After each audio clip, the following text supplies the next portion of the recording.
नमस्कार दोस्तों, आप सभी का स्वागत है हमारे YouTube channel Ashok Chawla education app पर। दोस्तों आज हम एक नई पाठ्य योजना के साथ मिल रहे हैं जो कि गद्य की पाठ्य योजना होने वाली है और ये संस्कृत गद्य की पाठ्य योजना है जिसका प्रकरण यानी शीर्षक है हिमालय। तो हिमालय नामक गद्य की पाठ्य योजना के बारे में आज चर्चा करने वाले हैं। अगर इसकी कक्षा विशेष की हम बात करें तो कक्षा 9 के लिए बनाई गई है।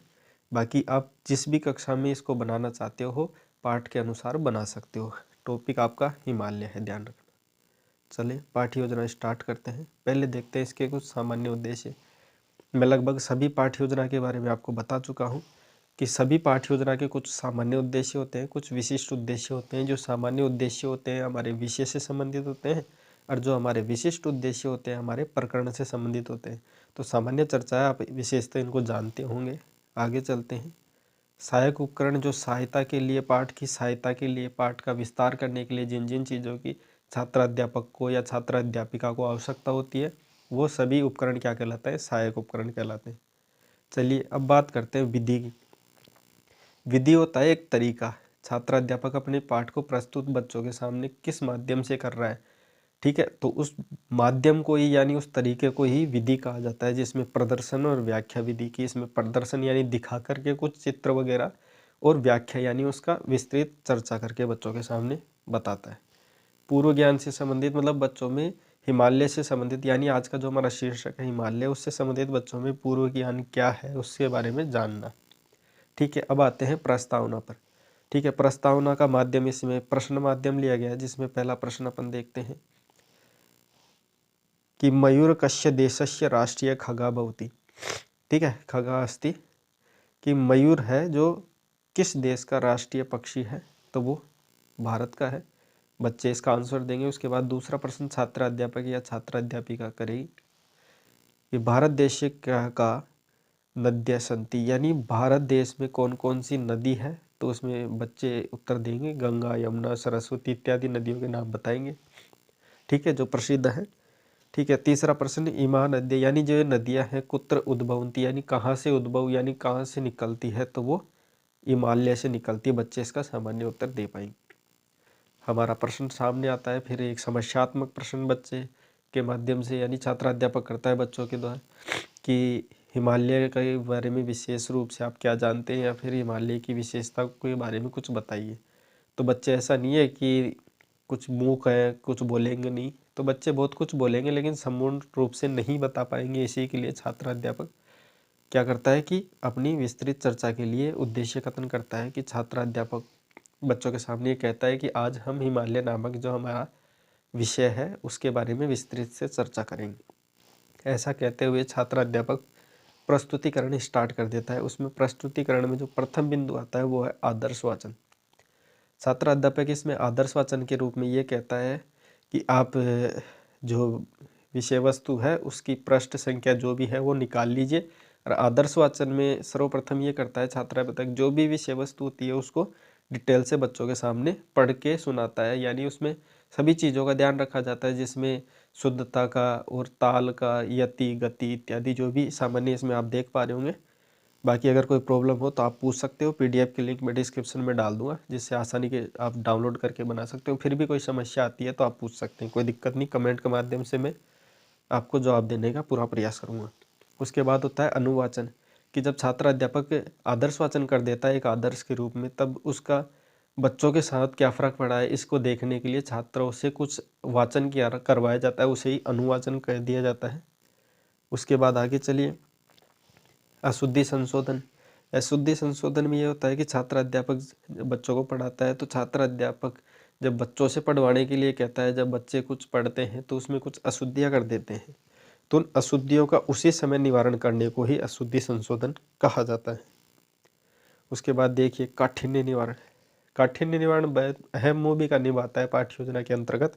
इसमें क्या होता है कि जब बच्चों को कुछ शब्दों में बोलने में बहुत ज़्यादा कठिनता होती है, उन कठिन शब्दों को छात्र अध्यापक विशेष तरीके से उनको नोट करता है और फिर ब्लैक बोर्ड के माध्यम से उनका निवारण करता है। उस निवारण को ही काठिन्य निवारण कहा जाता है, जिसमें ये इसमें आप ये देख नहीं पा रहे होंगे, ठीक है। ये थोड़ा पीडीएफ की ब्लर की वजह से हो गया। बाकी आप इसमें 4 से 5 जो भी बच्चे अगर आपके सामने होते हैं ना, जैसे भाई कन्फ्यूजिंग ऐसे कुछ वर्ड हैं जिनको आप इसमें 4 से या 3 या 4 वर्ड आप इसमें लिख के उनकी विस्तृत व्याख्या करके इसमें लिख सकते हैं, जो कि ये ब्लैक बोर्ड पर आपको बताना है। जो चीज़ें मैंने यहाँ पे ब्लैक बोर्ड के माध्यम से दर्शाने की कोशिश की थी, लेकिन ब्लर के माध्यम से आपको दिख नहीं रही है, ठीक है। फिर भी आप अपनी पाठ्य योजना जो भी आप बना रहे हो उसी विषय वस्तु के अनुसार 3 से 4 शब्द इसमें लिख के ले जा सकते हैं, कोई दिक्कत नहीं है।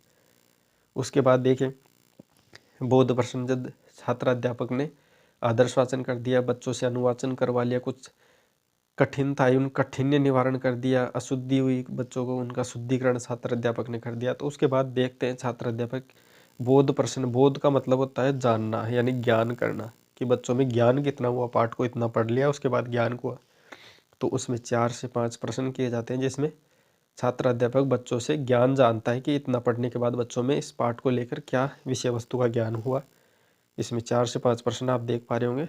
मैं इनको पूरा नहीं बोलूँगा ताकि पाठ्य योजना लंबी ना हो। आप देख पा रहे होंगे, फिर भी कोई समस्या हो तो आप पूछ सकते हैं, कोई दिक्कत नहीं। मैं हमेशा हर प्रश्न का जवाब आपके लिए कमेंट में ज़रूर देता हूँ। मौन वाचन पे आते हैं। मौन वाचन में क्या होता है, जब सभी विषय वस्तु और बोध प्रश्न हो जाते हैं तब छात्र अध्यापक ये देखता है कि इनका वापस रिवीजन करने के लिए शांत मन से रिवीजन करवाया जाता है मौन वाचन के द्वारा, ठीक है। उसके बाद होता है विचार विश्लेषणात्मक प्रश्न। ये प्रश्न भी बहुत अहम भूमिका निभाते हैं पाठ्य योजना के अंतर्गत। इसमें क्या होता है कि छात्र अध्यापक 2 से 3 प्रश्न ऐसे पूछता है जो कि विषय वस्तु से थोड़े ज़्यादा ज्ञान करवाने के लिए प्रश्न रखे जाते हैं। छात्र, हालांकि इसमें बच्चों का कोई इतना ये नहीं होता कि बच्चे उस संपूर्ण उत्तरदेही हैं। अगर बच्चे नहीं दे पा रहे होंगे तो छात्र अध्यापक स्पष्टीकरण के माध्यम से उसका विस्तृत व्याख्या बच्चों के सामने प्रश्न का उत्तर देने का प्रयास करता है। जैसे एक प्रश्न मैं बता देता हूँ इसमें कि हिमालयस्य क्रोडे भारतस्य प्रांतानि कानि कानि सन्ति, कि हिमालय के जो क्रोड है यानी उसके जो एरिया है उसके अंतर्गत भारत के कौन कौन से प्रांत आते हैं, जिसमें छात्र अध्यापक सामान्य नाम बताएगा, लेकिन स्पष्टीकरण के माध्यम से छात्र अध्यापक उसको थोड़ा डिटेल से बताएगा कि कश्मीर, हिमाचल, उत्तरांचल, मेघालय है, मणिपुर है, असम इत्यादि संपूर्ण तरीके से उसका।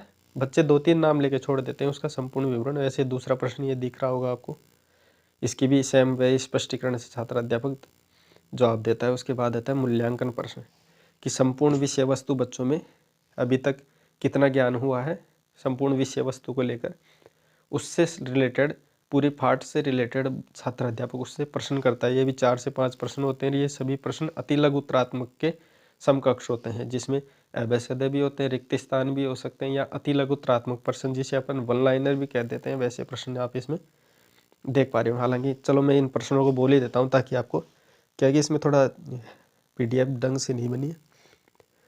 अस्माकं देशस्य उत्तर दिशायां पर्वतो अस्ति, कि हमारी उत्तर दिशा में, भारत के उत्तर दिशा में कौन सा पर्वत है, वो हिमालय है। इसमें अ है उत्तर। दूसरा है हिमालय कस्य प्राकृतिक प्रतिहारी रूपेण अस्ति, कौन से भारत देश के प्रतिहारी रूप है। इसमें देखिए तीसरा प्रश्न, हिमालय भारतस्य प्राकृतिक अस्ति, मतलब कौन सा प्राकृतिक है, तो यहाँ पे उत्तर लिखा हुआ है, नीचे देख सकते हैं आप, प्रतिहारी रूपेण में। उसके बाद चौथा प्रश्न, वर्ष पर्यंतम भवति, की वर्ष भर यानी पूरे संपूर्ण वर्ष क्या होता है, इसमें हिम होती है यानी बर्फ होती है। उसके बाद 5वां प्रश्न है, एक लाइन है जो किसके लिए कही गई है, तो वो हिमालय के लिए कही गई है। उसके बाद आता है अंतिम बिंदु हमारा गृह कार्य। इसमें बच्चों से जो भी उसका क्लासरूम से जाने के बाद, विद्यालय से जाने के बाद जो फ्री टाइम होता है उसका सदुपयोग करने के लिए गृह कार्य दिया जाता है। ये सामान्य सी बात है। इसमें 1 या 2 प्रश्न, अगर आपका संपूर्ण विषय वस्तु एक प्रश्न में आती है तो आप एक भी दे सकते हैं, 2 की कोई आवश्यकता नहीं है, ठीक है। अगर संपूर्ण विषय वस्तु नहीं आ पा रही है तो आप 2 भी प्रश्न इसमें दे सकते हैं, कोई दिक्कत नहीं है। इसमें देखिए पहला प्रश्न छात्र अध्यापक कहता है कि छात्रों हिमालय इति पाठस्य सारांशम लिखन्तु, यानी हिमालय नामक जो पाठ आज हमने पढ़ा है उसका सारांश लिख के ले आए। और दूसरा हिमालयस्य चित्रम निर्मीयतु, कि हिमालय का जो चित्र है वो आप निर्माण करके नेक्स्ट डे जब भी आओ वो लेके आए। तो दोस्तों आशा करता हूँ ये पाठ्य योजना आपको बेहद पसंद आई होगी, अच्छी लगी होगी। पाठ्य योजना हमारी अच्छी लगी है तो इसको लाइक करें और ज़्यादा से ज़्यादा इसको शेयर भी करें। शेयर करने में आप कंजूसी मत किया करो, अपने दोस्तों में ज़्यादा से ज़्यादा शेयर करो ताकि हम मोटिवेट होते रहें और लगातार आपके लिए ऐसे वीडियो बनाते रहें। तो मिलते हैं दोस्तों नए वीडियो में और नई एक पाठ्य योजना के साथ। तब तक आप लोगों का बहुत बहुत धन्यवाद।